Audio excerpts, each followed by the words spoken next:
Bonjour à tous mes chers auditorices et bienvenue sur La Raconterie. Je suis Lucas Baran, votre narreur, et aujourd'hui je vais vous présenter une nouvelle qui s'appelle « Une chanson pour Laïa » et qui a été écrite par Georges Raymond Richard Martin.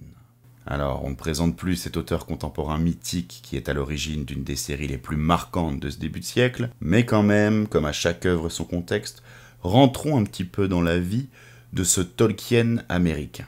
Nous sommes en 1975. La guerre du Vietnam crée toujours autant de bruit. Mais Georges, alors âgé de 27 ans, n'a pas vraiment envie d'y aller.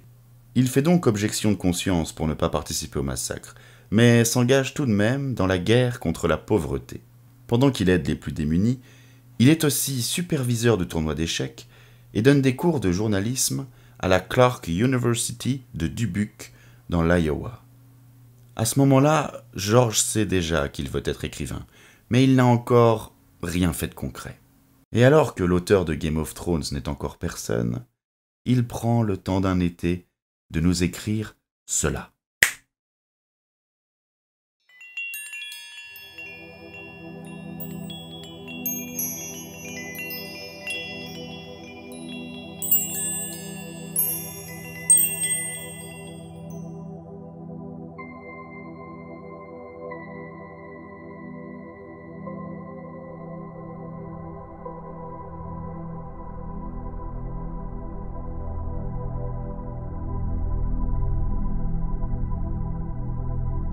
Les villes d'Eshkehen étaient anciennes, bien davantage que celles des hommes.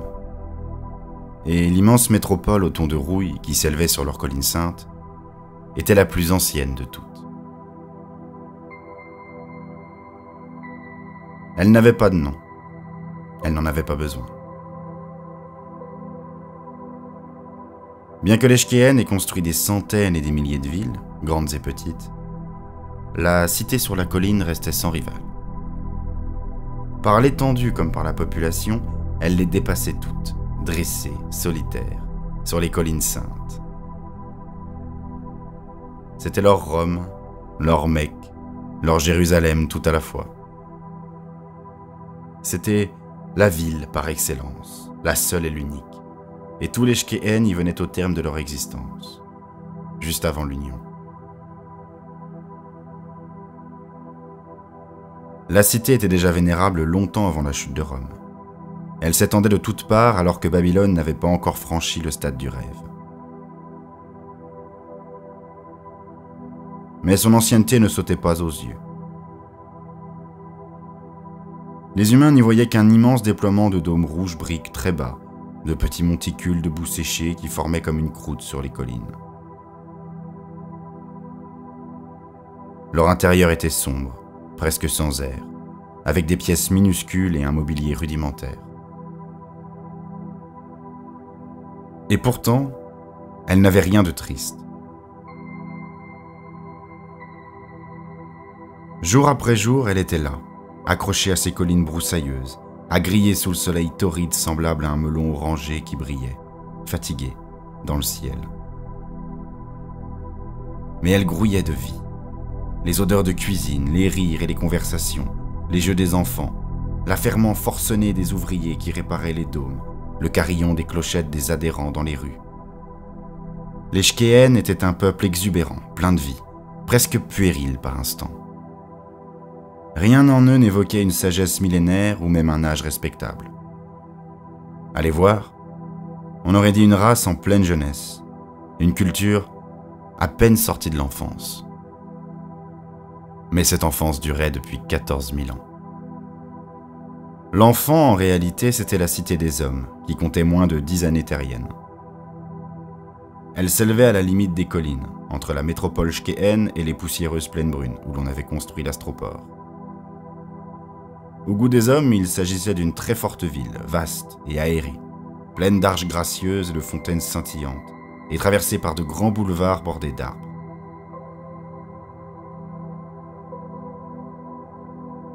Des bâtiments faits de métal, de plastique coloré et de bois indigènes, qui, par respect pour l'architecture shkéhen, comportaient pour la plupart peu d'étages. Je dis bien la plupart. La tour d'administration faisait exception. Elle transperçait le ciel cristallin comme une aiguille d'acier bleu poli. D'où qu'on vienne, on la voyait à des kilomètres. Laïa l'avait repérée bien avant l'atterrissage, et nous l'avions admirée en la survolant. Certes, les gratte-ciels de la Terre et de Baldur étaient bien plus hauts, les fantastiques cités en toile d'araignée d'Arachné bien plus belles. Mais cette mince tour bleue élancée n'en restait pas moins fort imposante, ainsi dressée dans un splendide isolement au-dessus des collines saintes. L'astroport se trouvait à quelques minutes à peine de la tour, mais ça ne les avait pas empêchés de venir nous accueillir. Une aéromobile de sport écarlate nous attendait en ronronnant au pied de la rampe de débarquement, le chauffeur négligemment appuyé au levier. Adossé à la portière, Dino Valcareggi bavardait avec un assistant. Valcareggi, l'administrateur de la planète, était l'enfant prodige du secteur. Jeune, bien entendu, mais ça, je le savais. Pas très grand, le genre beau ténébreux avec quelque chose d'intense dans le regard, d'épais cheveux noirs bouclés et un sourire facile, cordial. C'est ce sourire qui nous a accueillis au bas de la rampe. « Bonjour », nous a-t-il simplement dit, main tendue. « Je suis heureux de vous voir. » Il ne s'était pas embarrassé de présentation officielle. Il savait qui nous étions, nous savions qui il était. Et Valcareggi n'était pas du genre à attacher de l'importance aux formalités. Laiana lui a délicatement pris la main et l'a fixée de son regard de vampire. Les grands yeux noirs largement ouverts, sans un battement de cils, un léger sourire aux lèvres. Elle est petite, le style pauvre orpheline, avec de courts cheveux noirs et une silhouette d'enfant. Elle a l'air fragile, sans défense quand elle le veut. Mais son regard de vampire a tendance à impressionner les gens. S'ils savent que Laïa est télépathe, ils la croient en train de fouiller dans leurs secrets les plus intimes.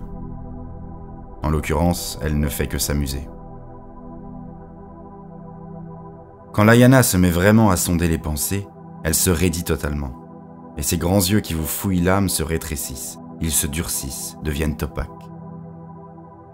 Mais ça, la plupart des gens l'ignorent, ce qui fait que ce regard de vampire les met littéralement au supplice. Gêné, il détourne les yeux et s'empresse de lui lâcher la main. Pas Valcareggi. Il s'est contenté de sourire, de lui rendre son regard, puis de se tourner vers moi. Je l'ai sondé en lui serrant la main. C'est toujours ainsi que je procède. C'est peut-être une mauvaise habitude, ça m'en a en tout cas valu d'enterrer très vite certaines amitiés naissantes qui semblaient pourtant prometteuses. Mon talent ne vaut certes pas celui de Laïa, mais il s'avère du coup moins fatigant. Je lis les émotions. La cordialité de Valcareggi était vive, sincère, et il n'y avait rien derrière, rien d'assez proche de la surface pour que je puisse le percevoir en tout cas. Nous avons également serré la main de son assistant, un grand blond dégingandé entre deux âges du nom de Nelson Gourlet. Puis Valcareggi a invité tout le monde à monter dans l'aéromobile. « Vous devez être fatigué », nous a-t-il dit après le décollage. « Mieux vaut aller directement à la tour, on fera la visite de la ville une autre fois. Lorsque Nels vous aura montré vos appartements, nous irons prendre un verre ensemble. Et nous en profiterons pour faire le point. Vous avez lu les documents que je vous ai envoyés ?» Laïa a acquiescé d'un signe de tête. « Oui, ai-je confirmé. Un cas intéressant, mais je ne suis pas sûr de comprendre pourquoi on nous a appelés. »« Nous y viendrons bien assez tôt, » m'a répondu Valcareggi. « Je devrais plutôt vous laisser profiter du paysage. » D'un geste, il a désigné la vitre. Puis, tout sourire, il s'est tu. Laïa et moi avons donc profité du paysage, du moins du peu que nous en avons vu pendant les 5 minutes que durait le vol entre l'astroport et la tour. L'aéromobile glissait au ras des arbres le long de la rue principale, provoquant un courant d'air qui tordait les minces branches sur notre passage. Il faisait frais dans l'aéro, tandis qu'à l'extérieur, le soleil chkéen approchait de son zénith. On voyait des ondes de chaleur s'élever de la chaussée. Les habitants devaient se trouver chez eux, blottis autour des climatisateurs, car il n'y avait presque personne dans les rues.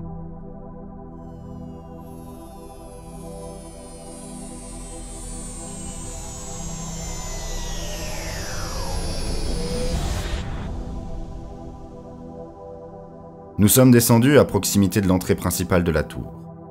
Après nous avoir fait traverser un immense hall étincelant de propreté, Valkarengi nous a laissés pour aller parler à quelques sous-fifres. Gourlet nous a conduits vers l'un des tubes qui nous a fait gravir 50 étages d'un seul coup. Après être passés sans nous arrêter devant un réceptionniste, nous avons pris un autre tube, privé celui-là, qui nous a emmenés plus haut encore. Nos appartements étaient très beaux, tapissés de moquettes d'un verre éclatant et lambrisés de bois véritable.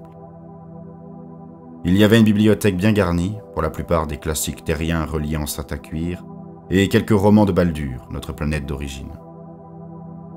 On avait pris la peine de s'enquérir de nos goûts. L'un des murs de la chambre à coucher était en verre teinté. Il nous donnait une vue panoramique de la cité. Un bouton de commande permettait de l'obscurcir quand on voulait dormir. Gourlet nous a consciencieusement fait faire le tour du propriétaire, sans plus d'amabilité qu'un garçon d'étage maussade. Mais un sondage rapide ne m'a laissé percevoir aucun ressentiment en lui. Il était simplement un peu nerveux. J'ai aussi perçu une profonde affection pour quelqu'un. Nous, Valkarengi. Laïa s'est assise sur l'un des lits jumeaux. On va nous apporter nos bagages ? Gourlet a hoché la tête. On va prendre bien soin de vous. Si vous voulez quelque chose, il vous suffit de le demander. Oui, ne vous inquiétez pas. Après m'être installé sur le deuxième lit, je lui ai fait signe de prendre un siège. Depuis combien de temps êtes-vous sur cette planète ? 6 ans. Et il s'est laissé tomber sur le siège avec satisfaction, s'y affalant littéralement. Je suis l'un des plus anciens ici. J'ai déjà travaillé avec 4 administrateurs différents. Dino, Stuart avant lui, et Gustafsson encore avant. Et même quelques mois avec Rockwood. Laïa s'est redressée, a croisé les jambes et s'est penchée en avant. Quelques mois ? Rockwood n'a pas tenu davantage, c'est bien ça ? Exact. Il n'aimait tellement pas cette planète qu'il a accepté d'être rétrogradé. Il est devenu administrateur adjoint, je ne sais trop où. Pour tout vous dire, je ne l'ai guère regretté. Il était du genre nerveux, toujours à donner des ordres pour se prouver qu'il était bien le chef. Et Valkarengi ? Me suis-je enquis ? Le sourire de Gourlet ressemblait à s'y méprendre à un bâillement. Dino est super. C'est le meilleur de tous. C'est un bon administrateur et il le sait. Il est arrivé il y a 2 mois, mais il a déjà abattu un sacré travail et il s'est fait beaucoup d'amis. Il traite ses collaborateurs d'égal à égal. Il appelle les gens par leur prénom, des trucs comme ça. On apprécie ce genre de choses. Je l'ai sondé. Il était sincère. C'était donc pour Valkarengi que Gourlet éprouvait de l'affection. J'avais d'autres questions à lui poser, mais il ne m'en a pas laissé le temps. Il s'est brusquement levé. Je ne devrais pas m'attarder. Vous voulez vous reposer, je suppose. Dans 2 heures, montez au dernier étage. On étudiera le problème ensemble. Vous savez où se trouve le tube ? Nous avons tous deux acquiescé d'un signe de tête. Ça l'a décidé à s'en aller. Je me suis alors tourné vers Laiana. Qu'en penses-tu ? Elle s'était allongée sur le lit. Je ne sais pas. M'a-t-elle répondu sans quitter le plafond des yeux. Je ne sondais pas. Je me demande pourquoi ils changent aussi souvent d'administrateur. Et pourquoi ils ont besoin de nous. J'ai souri. Nous avons du talent ? Oui, talent avec une majuscule. Les tests que Laiana et moi avons passés nous ont classés talent psy. Nous avons des certificats pour le prouver. Elle s'est tournée sur le côté pour me rendre mon sourire. Pas son demi-sourire de vampire cette fois. Son sourire de petite fille sexy. Valkarengi veut que nous nous reposions. Ai-je dit, ce n'est peut-être pas une mauvaise idée ? Laïa a bondi hors du lit. D'accord, mais il faut qu'on se débarrasse de ces lits jumeaux. On peut les rapprocher. Nouveau sourire. Nous les avons rapprochés. Et nous avons effectivement dormi. Ensuite.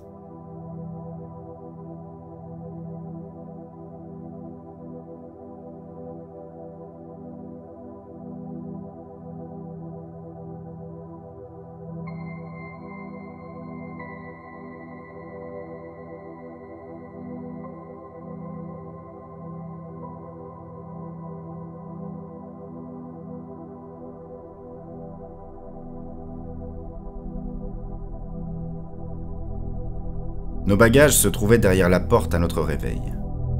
Nous nous sommes changés, enfilant de vieilles frusques confortables. Valkarengi, après tout, avait la réputation de faire peu de cas de toute cérémonie. Le tube nous a déposés au sommet de la tour. Le bureau de l'administrateur de la planète ne ressemblait guère à ce que sa dénomination laissait supposer. Il n'y avait pas de table de travail, ni aucun des accessoires courants. Juste un bar, d'épais tapis bleus dans lesquels on s'enfonçait jusqu'aux chevilles, ainsi que 6 ou 7 fauteuils disposés çà et là.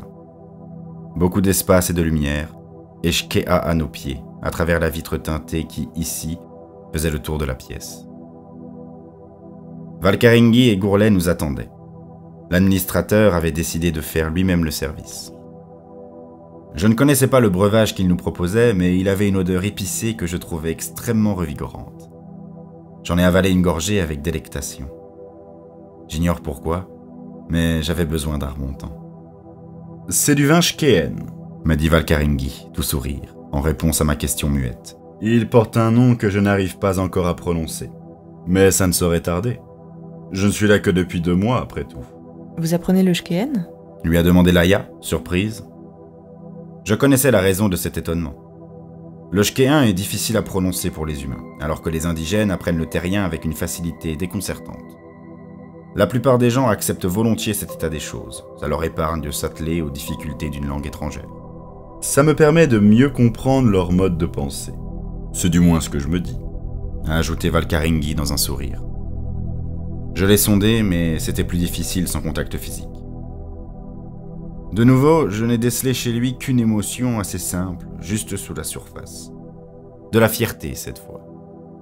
Avec un peu de plaisir. J'ai attribué ça au vin, rien dessous. Prononcez ça comme vous le voudrez, lui ai-je dit. Moi, ce breuvage me plaît. Les Shkeen produisent toutes sortes d'alcool et de produits alimentaires, est alors intervenu Gourlet. Nous en avons déjà autorisé l'exportation d'un certain nombre, et nous sommes en train de vérifier le caractère comestible des autres. Ça devrait s'écouler sans peine sur le marché. Vous aurez l'occasion de goûter à d'autres produits locaux ce soir, a ajouté Valkarengi. J'ai prévu un tour de Shkeaville avec 1 ou 2 arrêts. Pour une aussi petite colonie, il y a pas mal de choses intéressantes à faire une fois la nuit tombée. Je vous servirai de guide. Avec plaisir. Je lui ai souri. Laïa aussi. Organiser pareille sortie dénotait une prévenance peu commune. La plupart des normaux se sentent mal à l'aise face à des talents. Aussi les pressent-ils de faire ce pourquoi on leur a demandé de venir, histoire de les voir partir au plus vite. Ils ne les reçoivent pas en tout cas, et se gardent bien de sortir avec eux. Et maintenant, a dit Valkarengi, notre petit problème. Il a posé son verre et s'est penché en avant. Vous connaissez le culte de l'union ? C'est une religion shkéenne ? A dit Laïa. C'est LA religion shkéenne, a rectifié Valkarengi. Ils sont tous croyants. Il n'y a pas d'agnostic sur cette planète. Nous avons lu les documents que vous nous avez envoyés sur la question, ainsi que tout ce que nous avons pu trouver en complément. Qu'en pensez-vous ? J'ai haussé les épaules. Austère, primitive.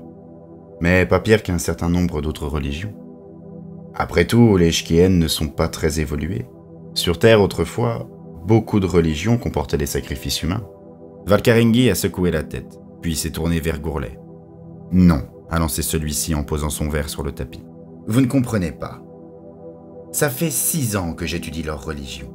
Elle ne ressemble à aucune autre. Il n'existe rien de comparable sur Terre, absolument rien. Ni à notre connaissance chez aucune autre race extraterrestre. Quant à l'union, eh bien, on ne peut pas l'assimiler à des sacrifices humains, ça n'a rien à voir. Dans les vieilles religions terriennes, on sacrifiait 1 ou 2 victimes contre leur gré pour apaiser les dieux. On tuait une poignée de gens pour obtenir la rédemption du plus grand nombre. En général, la poignée en question avait tendance à protester. Rien de tout ça chez les Shkéennes. Le Grishka prend absolument tout le monde, de leur plein gré qui plus est.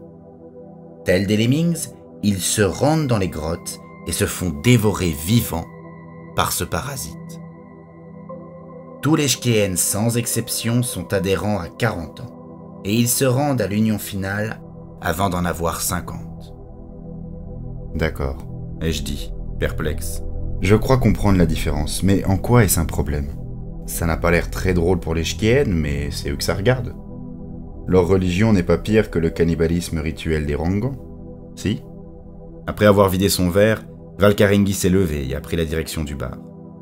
Tout en se resservant, il a lâché, presque négligemment, « Pour autant que je sache, aucun humain ne s'est converti au cannibalisme Rangan. » Laïa avait l'air aussi estomaquée que moi.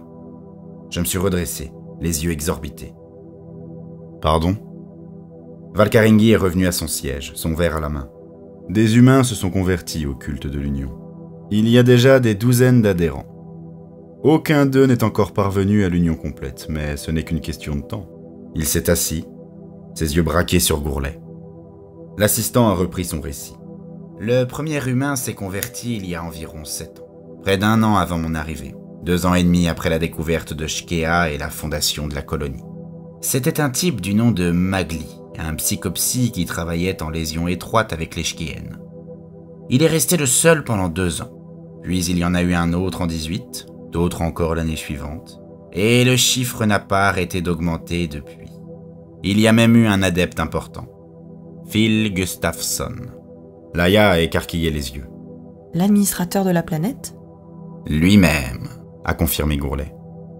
Les administrateurs ont tendance à se succéder à toute vitesse ici. Gustafsson est arrivé après Rockwood. C'était un grand type bourru que tout le monde aimait bien. Il avait perdu sa femme et ses enfants pendant son affectation précédente, mais jamais on ne l'aurait deviné. Il était toujours jovial, toujours gai. Et puis il a commencé à s'intéresser à la religion shkéenne, à parler aux gens. Il a aussi bavardé avec Magli et les autres convertis. Il est même allé voir un Grishka. Ça l'a sacrément secoué pendant un temps. Et puis, il a fini par surmonter le choc et il a repris ses recherches.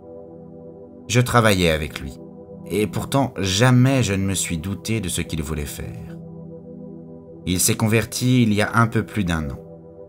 Il est adhérent à présent. Personne n'avait été accepté aussi vite. J'ai entendu dire dans Shkéaville qu'il allait peut-être même bientôt être admis à l'union finale.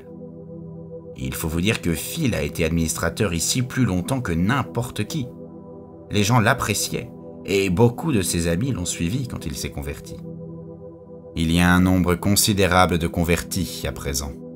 Pas tout à fait 1%, est intervenu Valkarengi. Et ça n'arrête pas de monter. Ça peut paraître assez faible, mais ça veut quand même dire que 1% de la population de ma colonie a choisi d'embrasser une religion qui implique une forme de suicide extrêmement déplaisante. Le regard de Laïa est passé de Valkarengi à Gourlet, avant de revenir à l'administrateur. Pourquoi n'y a-t-il jamais eu de rapport là-dessus ?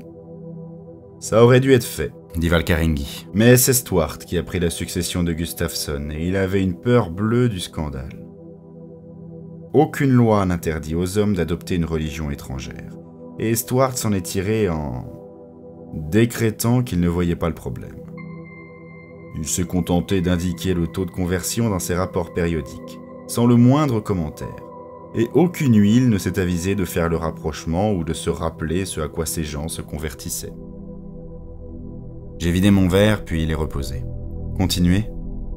Moi, je décrète que c'est un problème.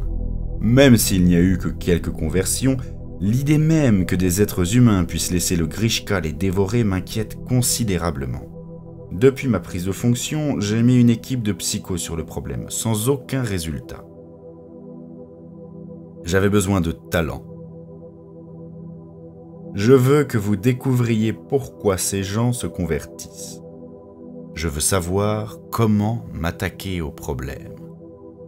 Le dit problème était étrange, mais notre mission me semblait finalement assez simple. J'ai sondé Valkarengi pour m'en assurer. Des émotions un peu plus complexes cette fois, mais à peine. La confiance primait toujours. Il ne doutait aucunement de notre capacité à accomplir ce qu'il attendait de nous. Il s'inquiétait vraiment, mais je ne décelais aucune peur chez lui, et pas la moindre trace de supercherie. Cette fois non plus, je n'ai rien pu capter sous la surface. S'il avait des tourments secrets, Valkarengi les cachait bien. J'ai jeté un coup d'œil à Laïana. Elle était assise en travers de son fauteuil, les doigts serrés sur son verre, occupée à sonder. Puis elle s'est détendue, m'a lancé un regard tout en hochant la tête. « D'accord, ai-je fait. Je crois que nous y arriverons. » Valkaringi a souri. Ça, je n'en ai jamais douté. La seule question était de savoir si vous accepteriez de le faire. Mais assez parlé à faire pour ce soir. Je vous ai promis une balade en ville et j'essaie toujours de tenir mes promesses. Je vous retrouve en bas, dans l'entrée, d'ici une demi-heure.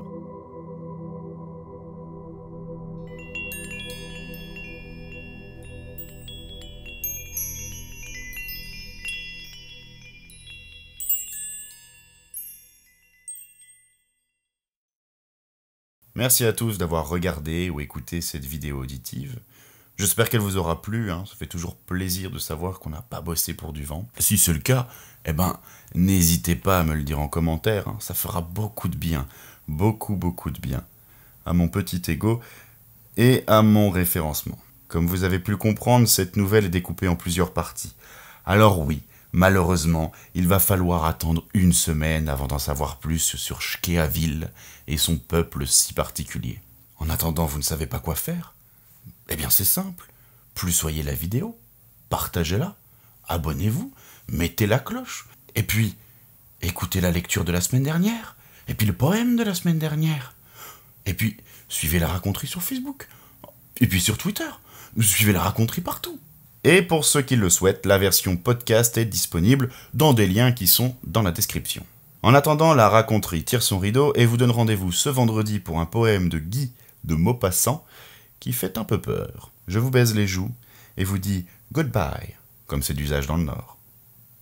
Après m'être installé sur le deuxième lit, je lui ai fait signe.